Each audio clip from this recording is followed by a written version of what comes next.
8절까지 말씀입니다.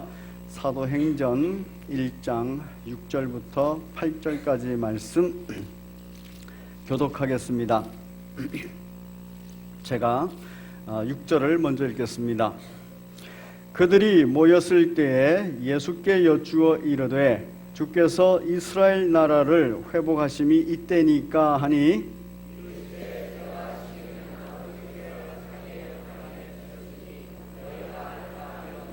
함께 봉독하겠습니다. 오직 성령이 너희에게 임하시면 너희가 권능을 받고 예루살렘과 온 유대와 사마리아와 땅끝까지 이르러 내 증인이 되리라 하시니라. 아멘. 우리 제목 같이 읽겠습니다. 시작. 40일 동안 하나님 나라의 일, 내 증인이 되리라. 아멘. 40일 동안 하나님의 나라 일이라는 제목으로 오늘 7번째 설교를 하게 됩니다. 7번째라는 얘기는 바로 우리가 성령 강림절 기념 감사 주일을 향하여서 부활절 기념 예배 후에 한 주 한 주 해서 7번째 주일을 맞이했다는 것입니다. 그래서 7 곱하기 7, 49 플러스 1 해서 51입니다. 51. 그래서 구약시대 때는 오순절 이렇게 얘기가 됐고 그 오순절 출애굽한 지 50일째 되는 날 바로 시내산에서 모세가 말씀을 받은 날입니다. 이 오순절에 이제 신약 시대에 이 오순절의 성취로서 예수 그리스도께서 죽으시고 부활하신 후 바로 50일째 되는 날 바로 첫 번째 오순절 성령 강림절로서 성령께서 충만히 임하셨고 성령의 권능을 드러내 주셨습니다. 오늘이 바로 그날을 기념하는 날입니다. 오늘 함께 기념함에 있어서 어떤 부분을 강조하면서 기념할까 하는 부분들을 함께 나누고자 합니다. 오늘 본문은 8절이 그 핵심이 되고 있습니다. 오직 성령이 너희에게 임하시면 너희가 권능을 받고 예루살렘과 온 유대와 사마리아와 땅끝까지 이르러 내 증인이 되리라. 오늘 함께 나누고자 하는 말씀은 내 증인이 되리라 하는 부분입니다. 오늘 본문에 등장하는 증인이라는 단어는 법정적 용어입니다. 그래서 법정에 가면 반드시 증인이 있지요. 재판을 할 때 그 증인들을 세웁니다. 그 증인들이 왜 중요한가 하면 그들의 입에서 나오는 증언이 중요하기 때문에 그렇습니다. 그러나 증인이 되는 조건이 있습니다.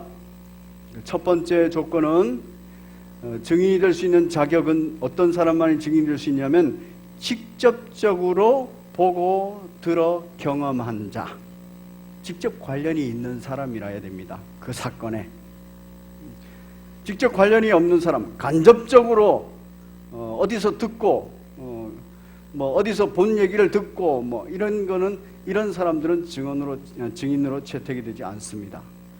두 번째입니다. 두 번째는 증인 선서도 합니다. 무슨 선서냐면 오직 직접적으로 보고 들은 사실만을 증언하겠습니까 하는 선서예요. 그것처럼 사실만을 증언하는 사람입니다. 그 사람이 증인이에요. 그런데 법정에서 또 성경에서도 증인을 2사람 이상 세우게, 여러 사람을 세우게 하는 이유가 있습니다. 왜냐하면 사람이 증인으로서 증언을 바르게 할 수 없는 존재라는 것을 알기 때문에 그렇습니다.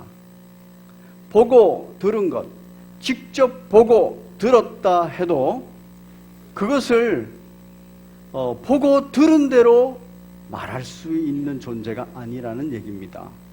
사실만을 말한다 해도 그것이 사실과 다른 얘기들을 할 수 있는 존재라서 그렇습니다.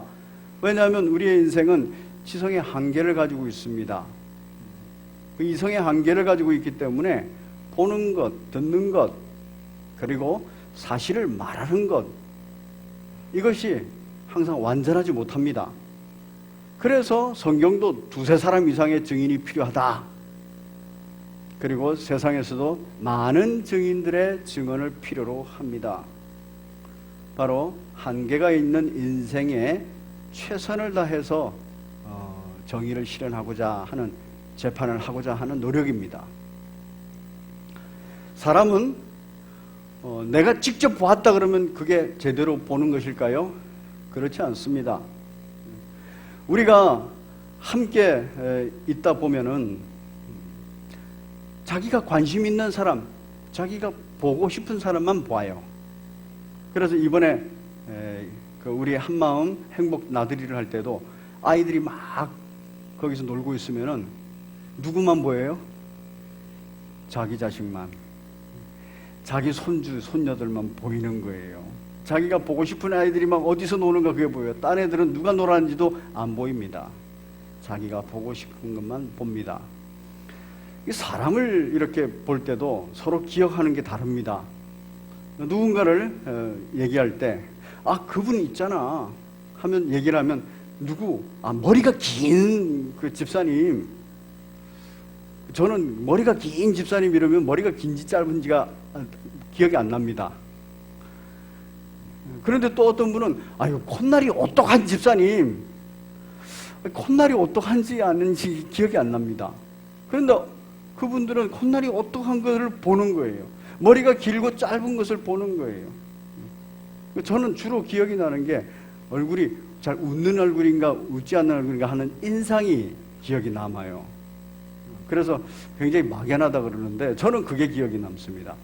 눈에 쌍꺼풀이 있는지 없는지, 콧날이 오똑한지 안 오똑한지, 머리가 긴지 짧은지 이런 건 잘 안 보입니다. 그런데 다른 분들은 그게 잘 보이는 분들이 있어요. 그걸 보고 하는 겁니다. 보는 것도 자기가 보고 싶은 것만 봅니다. 자기가 볼 수 있는 것만 봅니다.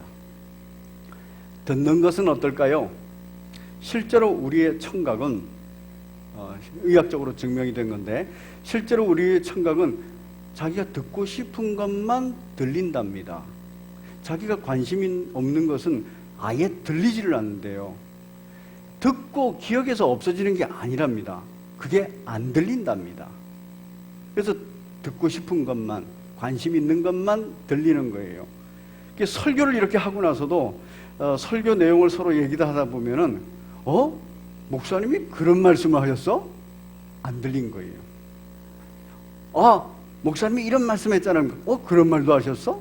안 들리는 겁니다. 누구에겐 들리고 누구에겐 안 들리는 겁니다. 사람은 듣고 싶은 것만 듣고 보고 싶은 것만 봅니다. 그러면 사람이 사실을 말할 수 있을까요? 사실을 말할 수 없는 존재입니다. 왜냐하면 어떤 사건에 관하여서, 어떤 사실에 관하여서 항상 자동적으로 자의적인 해석이 들어가 버려요. 그래서 그 사실을, 그 팩트를 보고도 이것이 자기 나름대로 해석이 돼서 자기 나름대로 기억이 되고 그 기억 때문에 자기 나름대로 말을 하는 겁니다. 그래서 사실을 말할 수가 없습니다. 그런 존재이기 때문에 그나마 그 오류를 조금이라도 피하기 위해서 두세 사람 이상의 증인, 여러 사람의 증인, 이렇게 얘기를 하는 것입니다. 그러나 증인이라는 것은 바로 직접 경험한 사람이 사실만을 말해야 된다는 그 전제를 가지고 있습니다. 그런데 사람은 그렇지 못합니다. 그렇지 못하다는 사실이 이미 1세기에 예수님과 함께 했던 제자들에 의해서 증명이 됐어요. 바로 오늘 사도행전 바로 앞에 나오는 요한복음 21장을 보면 그 이야기가 나옵니다. 요한복음 21장에 보면 예수님께서 베드로를 부르십니다. 내 양을 먹이라. 그리고 나서 예수님께서 베드로의 미래 죽음에 관하여서 얘기를 하십니다. 그 예언하시는 거죠. 18절에 보면은 늙어서는 내 팔을 벌리리니 남이 내게 띠띠우고 원하지 아니하는 곳으로 데려가리라. 순교에 관해서 얘기하는 겁니다. 베드로의 순교에 관해서 얘기하니까 베드로가 이제 그 얘기를 듣고 궁금한 거예요. 저는 그럼 그렇게 순교한다 치고 예수님께서 사랑하시는 예수님의 제자는 어떻게 됩니까? 그게 누구냐면 사도 요한입니다. 그래서 21절 같이 읽겠습니다. 시작. 이에 베드로가 그를 보고 예수께 여짜오되 주님, 이 사람은 어떻게 되겠사옵나이까? 라고 말을 했어요. 그렇게 물으니까 예수님께서 대답을 하십니다. 예수께서 이르시되 내가 올 때까지 그를 머물게 하고자 할지라도 내게는 무슨 상관이 있느냐? 너는 나를 따르라. 이 말은 무슨 말입니까? 뭐 사도 요한, 그 요한이 어떻게 되든지 너하고는 상관없어. 너는 너의 길을 가야 된다. 너는 너의 길, 나를 따르는 그 길을 너는 가면 된다. 이렇게 말을 했습니다. 그런데 이 베드로가 그 얘기를 어떻게 들었느냐? 자기 듣고 싶은 대로 듣는 거예요. 들리는 것만 듣고 보는 것만 보는 겁니다. 베드로는 어떻게 들었냐면은 예수님 말씀하시기를 요한은 예수님 오실 때까지 죽지 않는다. 그렇게 알아들은 거예요. 예수님께서 요한이 죽기 전에 오신다. 이렇게 해석한 겁니다.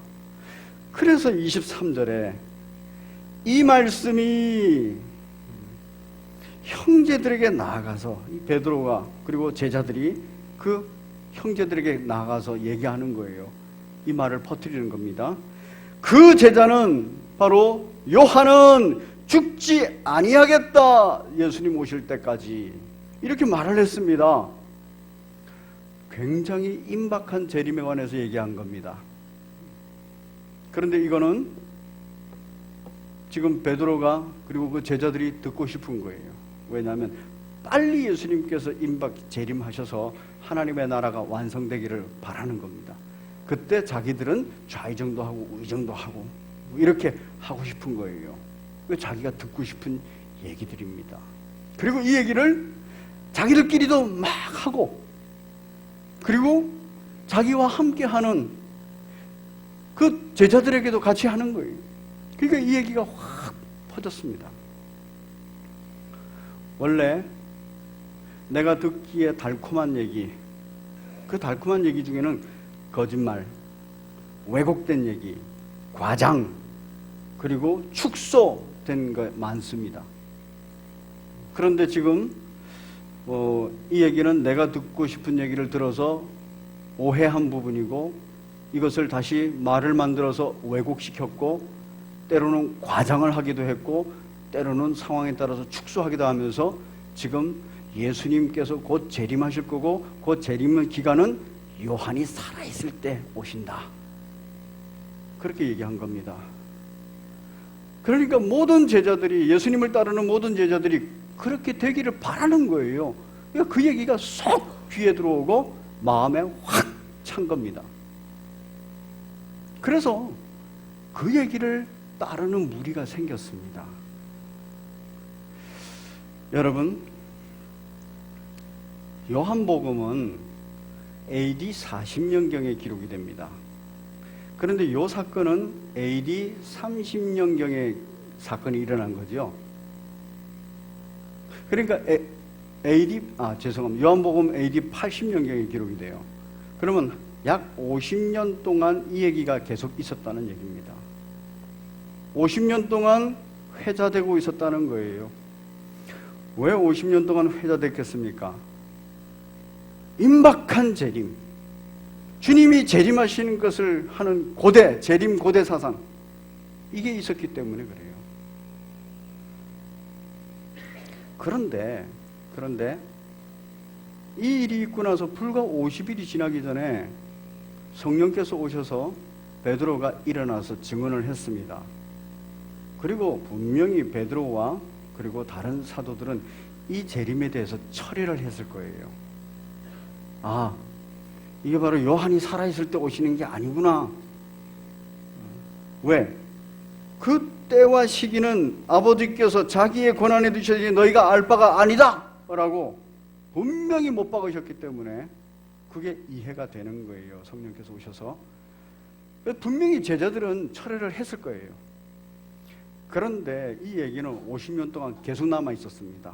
베드로의 그리고 제자들의 이 거짓 증언, 이 헛소문, 그대로 남았어요. 그래서 그들은 하나의 그룹을 형성하고 신앙 공동체를 형성했어요. 오늘로 말하면 이단이죠, 이단. 정상적인 하나님의 뜻, 계획, 그리고 예수님의 말씀이 선포되는 중인데 여전히 거짓말, 헛소문, 그 거짓 증언에 그거 쓰레기 같은 거짓 증언을 붙들고 계속해서 자기들의 공동체를 이끌어가고 있는 사람들이 있었던 겁니다.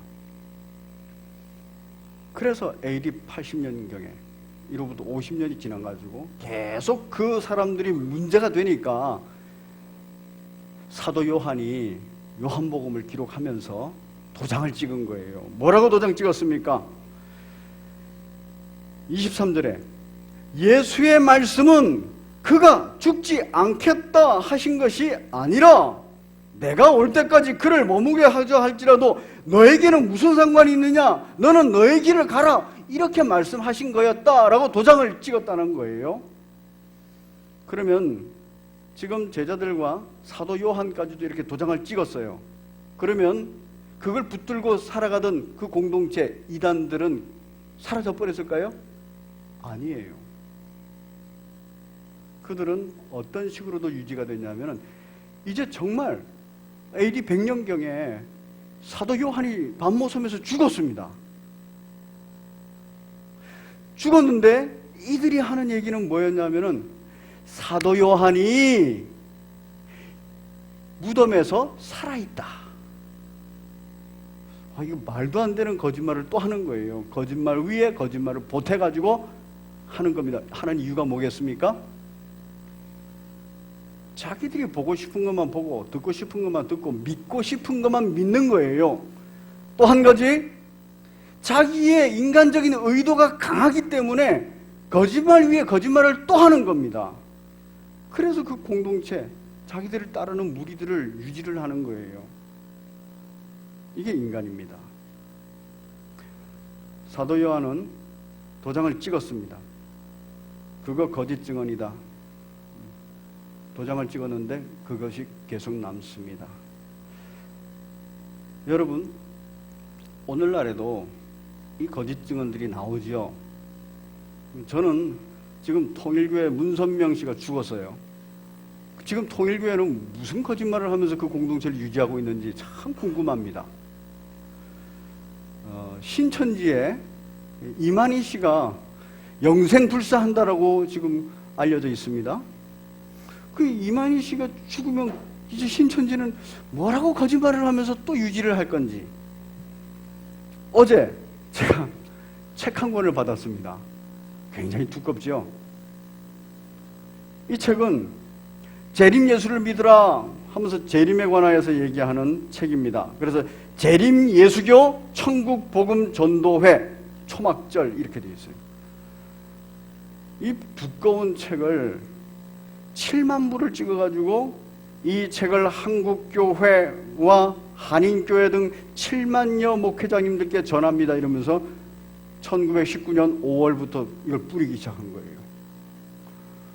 이런 사람들이 나오는 겁니다. 성경에 기록되지 않았는데 성경에 얘기하고는 전혀 다른 이 사람이 나는 재림 예수라. 1982년도에 죽었는데 이제 이번에 재림에서 왔다는 거예요. 우리는 웃기죠, 그렇죠? 그런데 이 쓰레기 같은 증언, 이 거짓 증언, 이 헛소문, 이걸 붙들고 살아가는 사람들이 있다는 거예요. 이게 인간의 한계입니다. 그러면 이것만 그럴까요? 우리들은 어떻습니까? 오늘 본문을 가만히 읽어보면 지금 이 거짓 증언의 진원지, 이 거짓 증언을 처음 말한 사람이 누굽니까? 베드로와 예수님과 함께 3년간 동거동락했던 제자들이에요. 그들 입에서 발언이 됐어요. 말을 하고 나니까 이 말이 일파만파 막 퍼져나가는 겁니다. 왜? 사람들이 듣기에 너무 달콤하니까, 예수님 믿는 사람들이 듣기에는 너무나도 이렇게 됐으면 좋겠으니까 일파만파 퍼져나갔어요. 그걸 붙들고 이제 한 시대를 살아가는 거예요. 거짓말을 듣고 거짓 증언을 듣고 헛소문을 붙들고 한 시대를 살아가는 겁니다.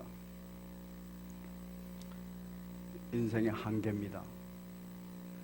이런 한계는 오늘날 교회 내에도 있습니다. 오늘날 교회 내에도 여러분, 우리나라 초대교회, 우리나라에 복음이 전파되고 나서 초대교회 때부터 부흥기를 거치는 모든 교회 내에서 항상 따라오던 말이 있어요. 교회는 말공장이다, 이런 말이 따라옵니다. 그게 무슨 말이냐면은, 교회는 없는 사실과 관련해서도 말을 만들어낸다는 거예요. 말 생산 공장이라는 거예요. 말 재생산 공장이라는 거예요. 그래서 어떤 사람이 이렇게 했다고 나는 생각이 드는데, 이러면 그 다음 사람이 가면 그렇게 됐대. 그 다음 사람 가면 확실히 그렇대. 누구 얘기입니까? 우리 교회 어느 집사님이 그렇대. 권사님이 그렇대. 안수 집사님이, 장로님이 그렇대. 목사님이 그렇대. 헛소문이에요. 근데 부정적인 말은 굉장히 달콤하고 굉장히 자극적입니다. 그래서 그 부정적인 말이 딱 떠오르면 목사고 뭐고 간에 전부 다 딱 그걸 붙들고 그 얘기가 막 일파만파 쫙 퍼져요. 그리고 그것이 사실 무근이라는 것이 밝혀졌음에도 불구하고 일부 사람들은 그걸 붙들고 계속해서 말장난을 하는 겁니다. 그 말공장인 거예요. 아마 이 자리에도 신앙생활을 오래 하신 분들은 한두 번씩 경험이 있거나 더 많이 경험이 있었을 것입니다. 저도 담임 목회를 한 지가 25년 정도 된 것 같은데, 그 25년 동안에 참 숱한 이 소문들을 귀로 들었어요. 저거나 아무 상관없는 얘기도, 사실 무근한 얘기들도 그냥 돌아서 제 귀로 들어와요. 근데 어떤 사람은 정말 그걸 믿어버려요. 그거 다 변명하고 살기 어렵죠.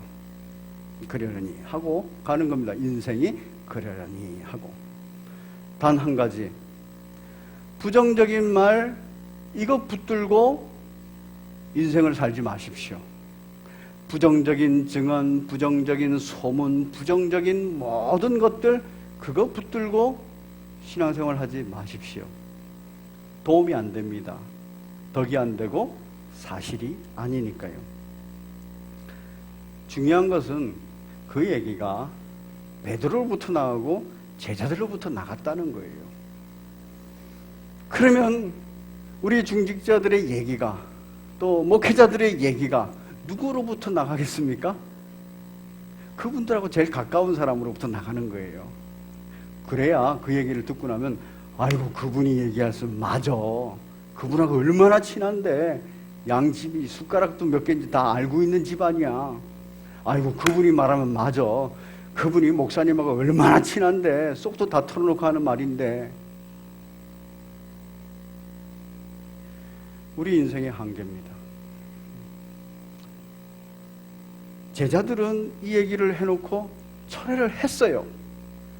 그런데 그걸 붙들고 수십 년을 자기들의 그룹을 유지하면서 임박한 종말론을, 예수님 재림론을 신봉하면서 자기들의 교회를, 자기들의 이단 공동체를 만들어 온 겁니다. 이래서는 안 되겠다 싶으니까 50년이 지나서 요한이 도장 찍은 거예요. 그럼에도 불구하고 안 없어지는 거예요. 요한이 죽었음에도 불구하고, 예수님이 재림하지 않았음에도 불구하고, 요한은 무덤에 살아있다라고 거짓말까지 해가면서 계속해서 자기들의 공동체를 유지하고 싶어 하는 겁니다. 거짓말입니다. 거짓 증언입니다. 증인이 돼서 나왔는데 그 증인이 직접 보고 듣고 경험한 것을 얘기한다고 했는데 그게 전부 다 자기중심적인 거였던 거예요. 그 증인이 사실만을 말한다고 했는데 그게 전부 다 자기 해석을 전제로 한 사실이었던 겁니다. 우리 인생이 그런 겁니다. 그런데 우리 예수님께서는 그 사실을 알고 계시지요. 왜 예수님의 제자들은 자기들이 말을 했던 걸 철회를 했을까요? 바로 오늘 본문, 예수님의 제자들 역시도 헷갈리고 있었어요. 그들이 모였을 6절에 그들이 모였을 때 예수께 여쭈어 이르되 주께서 이스라엘 나라를 회복하심이 이때니까, 이 헷갈리는 거예요. 지금 주님께서 이제 부활하셨으니까 이제 하나님 나라 완성할 때가 이때입니까? 자기들 원하는 거예요. 예수님께서 말씀하십니다. 이르시되 때와 시기는 아버지께서 자기의 권한에 두셨으니 너희가 알 바 아니야. 이 얘기는 뭐와 같습니까? 22절에도 나오고 23절에도 나오는 거, 내게 무슨 상관이 있느냐, 이 말과 같은 말이에요. 뭐만 하면 돼요? 너는 나를 따르라, 내 양을 먹이라, 너는 너의 길을 가라, 이런 얘기입니다. 그러면서 예수님께서 제자들에게 하신 말씀, 너는 내 증인이 되라, 내 증인이 되기만 하면 된다, 그렇게 말씀하시는 거예요. 그런데 증인 노릇할, 바른 증언을 할 능력이 없지 않습니까? 그래서 예수님께서 보혜사 성령님을 보내시는 겁니다. 그래서 하나님께서 보혜사 성령님을 약속하시고 보내시는 겁니다. 그래서 오늘 본문에서 뭐라 그럽니까? 너희가 권능을 받게 될 것이다. 오직 성령이 너희에게 임하시면, 너희가 성령의 권능을 받게 될 것이다. 오직 성령이 너희에게 임하시면. 그래서 첫 번째 오순절, 예수님께서 십자가에 달려 돌아가신 이후 첫 번째 오순절, 그때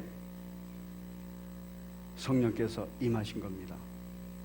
강력하게 임하셨고 성령 충만함이 각 사람에게 있었다. 마가의 다락방에 있었다 합니다. 성령께서 권능으로 임하니까 직접 보고 들은 것, 이것에 조명을 받아서 직접 얘기할 수 있는 겁니다. 뭐만을? 사실만을. 자기의 해석 없이 성령의 조명과 성령의 해석으로 그 얘기를 할 수가 있는 겁니다. 사도행전 2장을 보면 성령이 충만한 가운데 베드로가 벌떡 일어납니다. 그리고 예수 그리스도에 대해서 증언을 합니다. 어떤 왜곡도 없고 어떤 과장도, 어떤 축소도 없습니다. 어떤 오해도 없습니다. 성령께서 그 일을 하시니까, 권능으로 그 일을 하시니까 바로 하나님의 두나미스, 그것이 생명력으로 내게 강력하게 임하는 거예요. 바로 다이나믹하게 임했습니다. 그리고 베드로가 가지고 있던 모든 염려와 근심과 걱정, 두려움들을 전부 다 파괴해버렸습니다. 그래서 벌떡 일어나가지고 예수님에 대해서 증언을 하는 거예요. 사실만을 증언하는 겁니다. 직접 본 것을, 직접 들은 것을, 직접 경험한 것을 얘기하는 것입니다. 바로 이게 성령의 충만함이요, 성령의 충만함으로 나타나는 성령의 권능입니다. 저와 여러분들이 베드로와 또 제자들과 그리고 예수님을 만난 적이 없는 누가와 똑같이 성령의 충만함을 입고 성령의 권능을 얻게 되면 우리는 예수 그리스도에 대한 증인이 됩니다. 누가처럼 보고 듣고 직접 경험한 것처럼 누가복음도 기록하고 사도행전도 기록하는 거예요. 예수님의 제자들처럼 성령께서 충만히 역사하지 이전에는 예수님의 제자들이 듣고 싶은 대로 들었고 보고 싶은 대로 보았고 자기 나름대로 해석해서 하고 싶은 말을 해버렸어요. 거짓말인지 참인지도 모르고 했어요. 나중에는 하다 보니까 이게 더 효과적이더라. 여러분, 임박한 재림론이라는 것은 바로 종교심을 가지고 있는 사람들에게는 굉장히 열정적인 종교적 행위를, 희생과 헌신을 가져다 줍니다. 그래서 내일 모레 주님 재림하신다, 종말이 온다, 심판날이 온다 그러면 오늘 재산도 다 팔고 가는 거예요. 그런 미혹하는 일이 있기 때문에 이단들이 임박한 재림론을 사용하는 것입니다. 사기꾼들이지요. 거짓 증언자들입니다. 헛소문이고 헛소리입니다. 그걸 붙들고 살면 안 돼요. 그래서 우리 모두가 성령 충만해야 되는 것입니다. 오늘 성령 강림절 기념주일입니다. 이 기념 때에 무엇을 기념해야 되느냐 하면 이날에 성령께서 충만히 임하셨고, 그렇게 성령께서 충만히 임하시니까 구약이고 신약이고 전부 다 해석이 되어서 말씀이 충만하였고, 그 말씀 충만한 가운데 예수 그리스도에 대해서 아주 정직하게, 아주 정확하게 사실만을 증언하게 됐구나. 오늘 본문에서는 내 증인이 되리라 이렇게 말합니다. 되리라 하는 단어는 바로 미래 명령형으로 되어 있어요. 미래라는 얘기는 약속입니다. 명령형이라는 얘기는 전지전능하신 분이 명령했다 그러면 그건 반드시 이루어지는 겁니다. 성취예요. 되리라 하는 것은 약속과 동시에 성취를 얘기한 겁니다. 저와 여러분들께서 바로 내 증인이 되리라 이랬으면 내가 예수님의 증인이 돼버린 겁니다. 뭘 전제로 하고 있습니까? 성령의 내주하심으로만이 아니에요. 내주하시는 성령의 충만하심으로입니다. 그래서 성령 충만을 구하라, 찾으라, 문을 두드리라 이렇게 말하는 것입니다. 우리나라 초대교회에 성령 충만과 관련하여서 아주 회자되는 인물이 있습니다. 누구냐면 길선주 목사님이에요. 길선주 목사님은 우리가 잘 알다시피 1907년 평양 대부흥 운동을 주도한 분입니다. 이분에게 성령이 충만히 임하고 권능이 임한 때가 있었어요. 1907년 1월 6일이라고 합니다. 부흥 집회가 있었어요. 이때 이미 이 길선주 목사님은 장로로 있었습니다. 신앙생활을 잘 했고 집사를 했고 장로가 됐어요. 그런데 길선주 목사님이 고백하지 못한 게 있었어요. 항상 마음속에 이 얘기를 해야 되는데, 이게 죄인데, 이 죄를 고백해야 되는데, 이 회개해야 되는데, 하나님 앞에서는 회개했는데 교회 앞에서 회개를 해야 되는데, 이 회개해야 되는데, 이런 부담이 있었습니다. 그 내용이 뭐였냐면은 자기에게 친한 친구가 있었는데, 이 친한 친구가 죽으면서 자기 아내와 가족들을 돌봐달라고 100원을 주고 갔대요. 아마 그 당시 100원이면 아주 큰 돈이었던 것 같습니다. 100원을 주고 갔는데 그거를 전달 안 하고 자기가 써버린 거예요. 근데 예수님 믿고 나서 이게 막 부담이 됐는데, 고백을 하고 말을 하려고 그러니까, 교회 앞에서 그 얘기를 하려니까, 이 얘기를 하고 나서 나중에 닥칠 염려, 근심, 걱정, 두려움이 생기는 거예요. 지금까지 신앙생활 잘하는 것 같은데 이 얘기를 해버리면 내가 어떻게 될까? 그래서 말을 못하고 있은 겁니다. 그런데 1907년 1월 6일 날 대부흥 집회가 있었는데, 이때 성령께서 충만히 역사하셨고, 길선주 목사님에게 성령의 권능이 강하게 임했어요. 그러니까 성령의 권능으로 말미암아 성령의 생명력, 하나님의 생명력이 그 속에 강하게 역사했어요. 다이나믹하게 역사하고, 다이나마이트처럼 염려, 근심, 걱정, 두려움들이 다 파괴가 돼버렸어요. 그래서 벌떡 일어나가지고 교회 앞에 회개를 했습니다. 나는 죄인입니다. 내 친구의 돈을, 내 친구의 가족의 돈을 훔친 도둑놈입니다. 회개를 했어요. 그런데 놀랍게도 그 회개 이후에 모든 인생이 다 죄인 아닙니까? 거기에서 전부 다 회개운동이 일어났습니다. 성령의 역사지요. 성령의 권능은 바로 그렇게 염려, 근심, 걱정거리들을 파괴시켜버립니다. 그래서 아주 당당하게, 아주 담담하게 전할 수 있는 거예요. 베드로에게, 그리고 제자들에게 두려움이 있었어요. 내가 예수님의 제자라는 것을 밝히면, 내가 예수님에 대해서 증언을 하면 어떻게 될까에 대한 그 이후에 염려, 근심, 걱정, 그리고 나도 잡혀서 죽지 않을까에 대한 두려움이 있었어요. 그런데 성령 충만하고 성령의 권능이 임하니까 그 하나님의 생명력으로 말미암아서 바로 그 염려, 근심, 걱정이 다이너마이트에 의해서 확 다 폭발해 버린 거예요. 그러니까 벌떡 일어나가지고 예수님을 증언하는 겁니다. 스데반 집사가 있습니다. 스데반 집사도 내가 지금 이 자리에서 이 말을 하면은 돌에 맞아 죽을 수도 있는데, 그런데 그 염려, 근심, 걱정, 두려움들이 파괴가 되어버린 거예요. 성령 충만함으로 성령의 권능이 임하니까 예수님을 정확하게 증언하고 증인으로서 순교해버리는 겁니다. 예수님의 제자들이 다 순교의 자리에 갔지요. 그들은 두려워하지 않고, 그들은 염려, 근심, 걱정에 발목 잡히지 않고 갔습니다. 그리스도인들은 성령에 충만해야 합니다. 찰스 핀이라고 하는 미국의 19세기 부흥가가 있습니다. 부흥 설교자인데 그가 이런 말을 했습니다.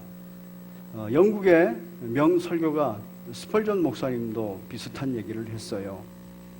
찰스 피니가 이렇게 말합니다.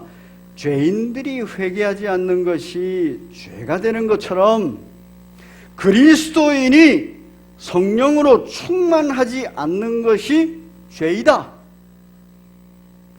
그리스도인은 더 많은 빛을 소유하였으므로 죄인이 회개 안 하는 죄보다 성령 충만하지 않는 죄가 더욱 크다.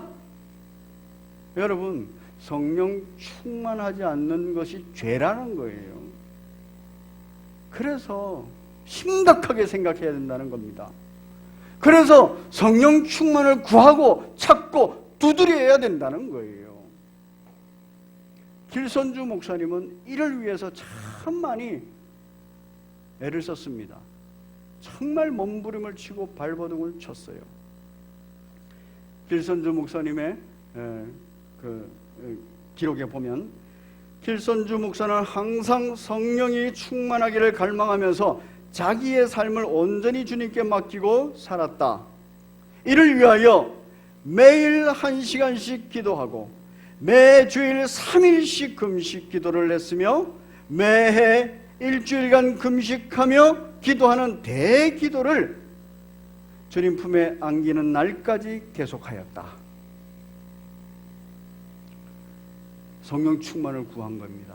성령 충만한 기도의 삶을 산 겁니다.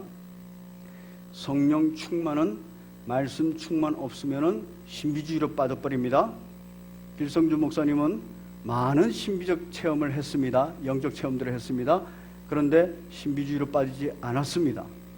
이유는 말씀 충만이 있어서 그래요. 그는 또한 성경 읽는데도 열심이었다. 매일 1시간씩 성경을 읽고 외우려고 힘썼다. 성경 연구와 집필을 하루 평균 3시간씩 했고 하루도 빠짐없이 2시간씩 독서를 했다.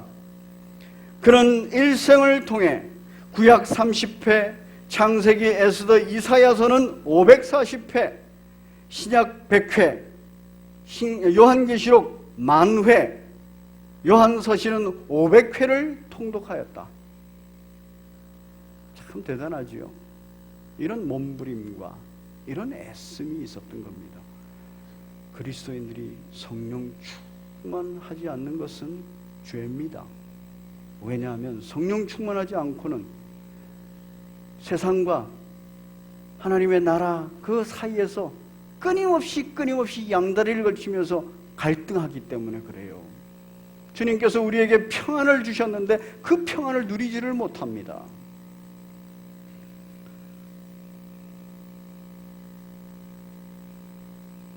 길선주 목사님이 섬기던 장대현 교회입니다. 이 장대현 교회를 통하여서 평양 부흥운동이 이렇게 흘러나갔고 성령 충만, 말씀 충만으로 흘러나갔습니다. 우리가 성령 강림절 기념주일을 맞이했습니다. 이 주일에 무엇을 기념해야 되겠습니까? 바로 말씀 충만, 성령 충만이에요. 그래서 그리스도의 증인으로서 우리가 성령께서 보여주는 것을 직접 보고, 성령께서 들려주는 것을 직접 듣고, 성령께서 경험하는 것을 직접 경험하면서 증인이 되는 겁니다. 성령께서 해석하시고 말씀하시는 것을 직접 우리가 증언하면서 증인 노릇하는 것입니다. 그것이 바로 약속이 성취된 오늘날 저와 여러분들이 신앙생활하는 방식입니다. 우리들의 신앙생활은 성령 충만함으로 정직하게 행할 수 있고 능력 있게 행할 수 있고 행복하게 살아갈 수 있다는 걸 믿으시는 여러분 되시기를 바랍니다. 우리 함께 찬송가 197장 은혜가 풍성한 하나님은 우리 힘차게 박수하면서 찬양하시면서 준비하신 예물 하나님 앞에 드리겠습니다. 197장입니다.